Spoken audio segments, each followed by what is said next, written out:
హరి ఓం శ్రీమాత్రే నమః. లలితా సహస్రనామ పారాయణలో భాగంగా ఈరోజు అమ్మవారి నామం 889వ నామం, 8 అక్షరాల నామం విశ్వభ్రమణకారిణి. ఈ నామంతో అమ్మవారికి నమస్కారం చేసుకున్నప్పుడు ఓం విశ్వభ్రమణకారిణ్యై నమః అని చెప్పుకోవాలి. విశ్వం యొక్క భ్రమణం అంటే దాని యొక్క స్వరూపానికి కారణమైనటువంటిది అమ్మ. సృష్టి స్థితి లయల ప్రవర్తనయే భ్రమణం.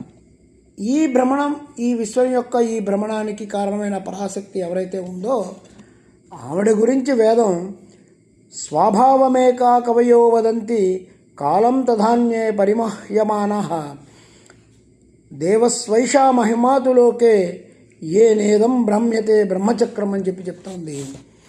ఈ బ్రహ్మమంతా కూడా స్వభావం చేత తిరుగుతోంది. కొందరు అంటారు, అలాగే మరికొందరు కాలంతో తిరుగుతుంది అంటారు. మోహం అనేటువంటి ఈ వాదాలు కూడా కలుగుతూ ఉన్నాయి. కానీ నిజానికి బ్రహ్మాండమంతా కూడా పరమేశ్వరి మహిమ చేతనే తిరుగుతోంది, ప్రవర్తిస్తున్నది. ఆ మహిమా స్వరూపమే విశ్వభ్రమణకారిణి.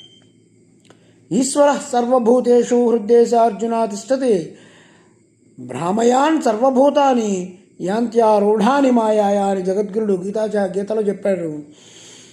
సర్వభూతాల హృదయాల్లో ఉన్న ఈశ్వరుడే యంత్ర రూపంలోనూ తిప్పుతున్నటువంటి మాయాశక్తికి సర్వభూతాలను భ్రమింపజేస్తోంది, అంటే తిరిగేటట్టు చేస్తోంది.